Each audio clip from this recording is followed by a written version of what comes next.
just share my screen real quick. Okay, so hello. My name is Matt Narens, Senior Product Designer for the Create Code Review Group, and I'm just going to give a quick recap of what I've been working on and what I'm currently working on. So basically, when I came to the group, I was asked to make code review better, which is a little daunting because a lot of work had been done in the past, but not implemented for various reasons. And all the data was sort of scattered everywhere, such as in sus verbatims and just various issues and threads.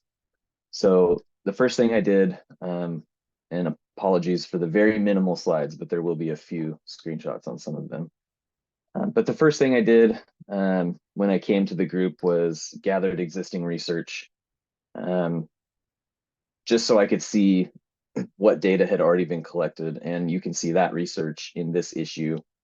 And I found that although a lot of data existed, in my mind, it was too scattered and much of it was too anecdotal to really be actionable for me, someone who was brand new to code review and to the merge request. So I conducted some internal jobs to be done interviews for code review from the reviewer perspective, which was something we didn't have to my knowledge. So we basically established some internal jobs to be done.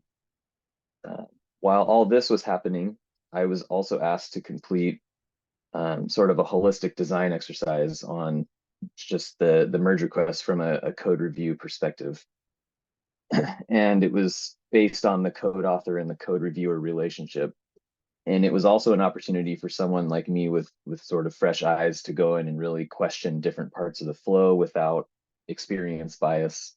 And that redesign can be found here in this Figma file. But as I worked on it, I started to see that in order to improve this flow, I really needed to look at code review as a relationship rather than in silos from the perspective of a single actor, whether that was the author or the reviewer. So although the internal jobs to be done exercise gave us a foundation to build on, I really felt like we needed to get external customers involved and build out a more comprehensive job to be done framework for code review from both the reviewers and the author's perspective. So I requested some in-depth jobs to be done research from our researcher, Ben.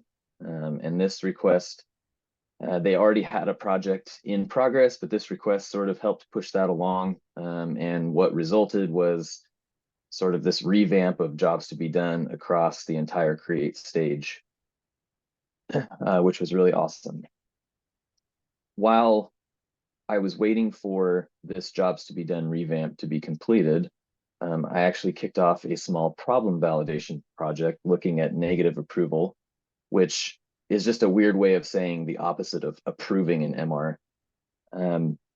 That project is still ongoing with 3 people interviewed so far, but the findings have been really interesting. So whereas my instinct during the redesign was to allow the reviewer to completely block an MR by requesting changes, I found that most participants so far would be happy just having a visual indicator for requesting changes, the same way we have a visual indicator for approval without actually blocking the MR. So that research, the problem validation research, can be found in that issue. And the finding gave us the confidence to design an MVC for requesting changes without blocking an MR that simply gave the visual indicator more strongly than an unresolved thread. That something needs to be addressed in the MR.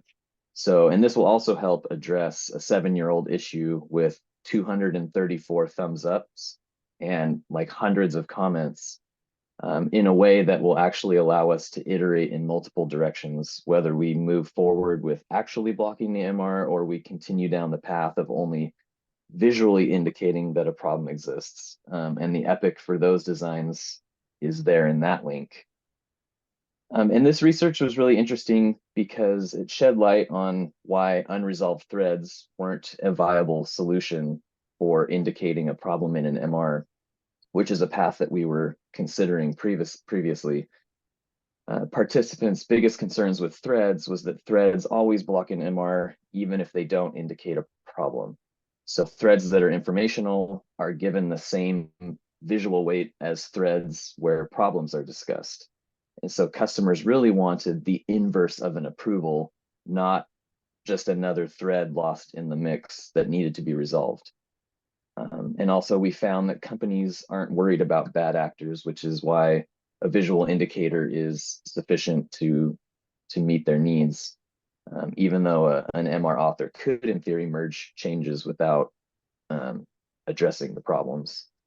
But we definitely need to do more research into threads and their behavior in MRs, definitely in order to figure out how they fit in with this new requesting changes paradigm. Also from the MR redesign, we were able to identify some high confidence items that are currently being put into an epic and will be prioritized for development soon. So these are more like slight tweaks or decluttering or just like duh type issues.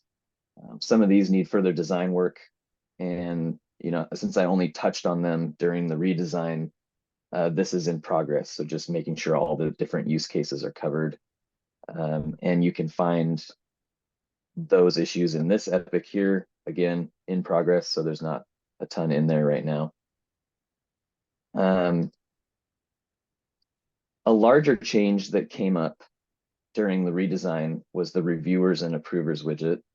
So the two widgets seem to want to work together, but they couldn't since they're separated physically. So the approvers widget is located in the merge request body, and the reviewers portion is in the sidebar. And it's interesting because the approvers widget shows who can approve based on approval rules, but it doesn't let you pick a reviewer. And in the sidebar, you can pick a reviewer, but it doesn't really show you who can approve based on the rules. So I started redesigning sorry, to go back, in the holistic redesign, my gut instinct was to just remove the approvers widget because it didn't seem very useful. And I redesigned the widget in the sidebar to include both the approval rules to show you who's eligible and the ability to assign the reviewer. And so I've been conducting usability testing on that. And so far, the feedback has been fairly good. And then I kind of tweaked some of my questions, and then the feedback wasn't so great in certain tasks. So this is something that I am currently working on a redesign, and then when we get access to a testing platform again, since we just lost usertesting.com, I will continue to perform some unmoderated testing on this. And quick shout out to Michael Lee, who I feel like I've solicited feedback in the UX co-working channel multiple times and he always responds. So appreciate that. So basically what's next? Immediately, we're going to continue to get high confidence issues designed and prioritized. Like I said, further usability testing of the reviewer assignment widget, and then designs and usability testing for other medium confidence items that came out of the redesign. In the long term, I would like to start cross-referencing our low confidence items that came out of the redesign with the jobs to be done revamp opportunity canvas that Ben put together. So if you go here, there's different opportunities that have been given different ranking scores, and I would like to start incorporating that into our roadmap. And then we also need to do problem validation and like deep dives into specific areas of our jobs to be done that we identify as sort of lacking insufficient insight to do design work. So that's sort of the end of my slides and my presentation. This appendix, this review rounds epic is sort of the home of all of our work around review rounds. That's what we call it. It's called review rounds. That's just the design of the merge request in the context of a review from both the reviewer and author perspective. So this is sort of the main epic for everything. And there's lots of interesting stuff in there. So thank you, and I can hopefully answer any questions if anyone has them.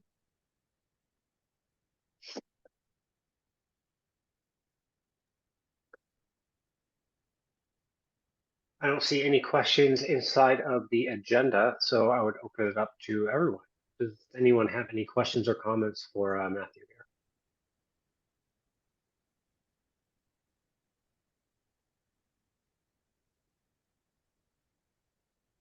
I mean, it makes it easier if you don't, but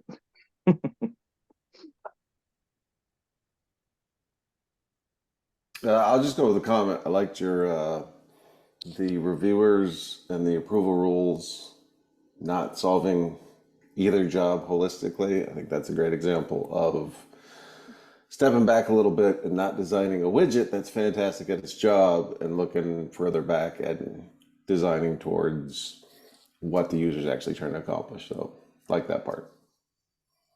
yeah, they kind of each did half of a job in my mind. So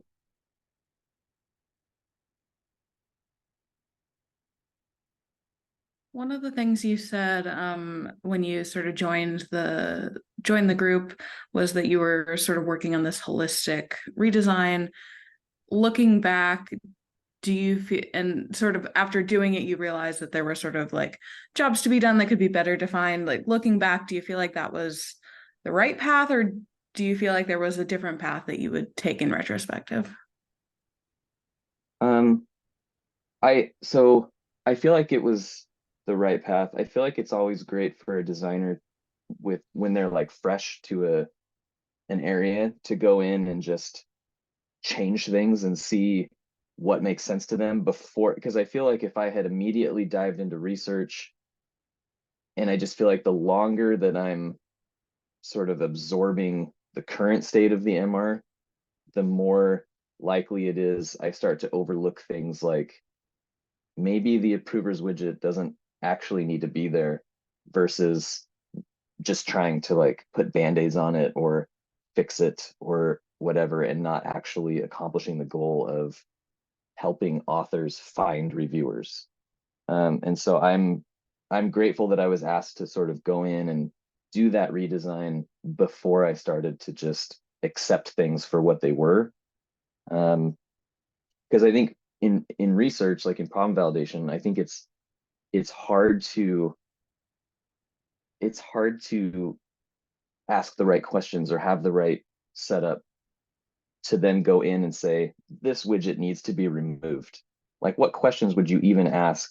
I mean, I guess you could ask, like, do you use this widget? But, you know, in an interview, you're only talking to 5, 10 people. So I think it's better to go in with fresh eyes and just see what makes sense first. And then you can go back and like validate some of those assumptions and hypotheses. Yeah, that's really good perspective on like when joining sort of a new area, the value of like fresh eyes, and also like when research makes sense. Yeah, and I think that also goes back to like why we try to collaborate across stages, right? Because it's always good to just bring in somebody who isn't as absorbed into the work.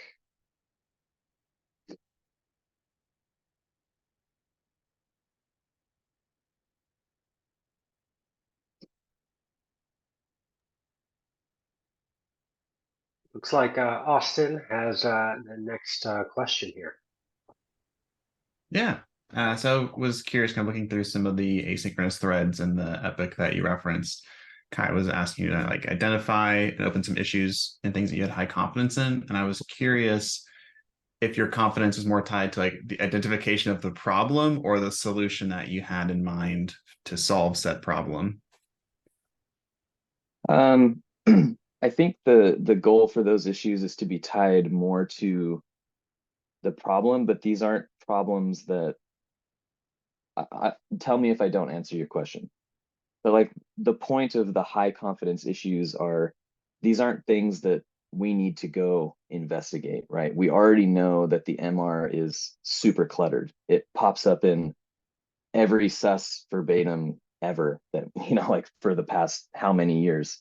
And so any opportunity to declutter is something that I would consider high confidence, right? Being like maybe a little less verbose in the MR header to just visually clean it up. These are, I mean, just very simple things. So yeah, I try to keep them focused on a problem versus a solution, but I don't know. Let me know if that didn't answer your question. No, I think it did. And I'll just restate it back to you. So you were stating that you had higher confidence in like this is a known problem and this is my idea for that problem. So maybe not my confidence is super high in the solution for it, but this is a solution that could help resolve a well-known problem that we wanted to address for a while.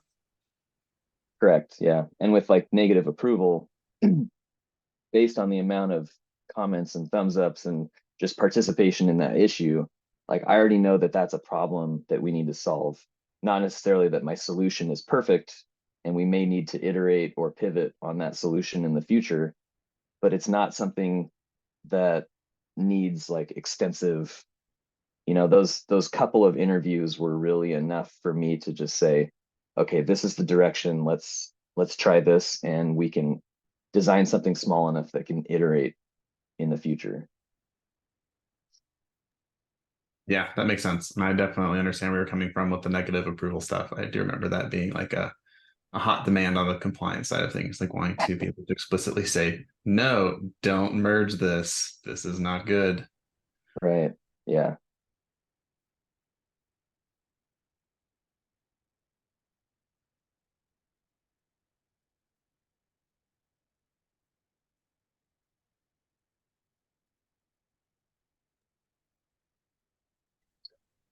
We do not have any more questions inside of the agenda.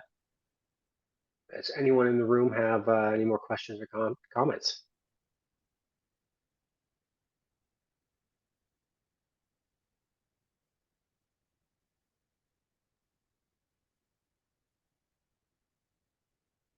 No? All right. Thanks, Matthew, for sharing this work.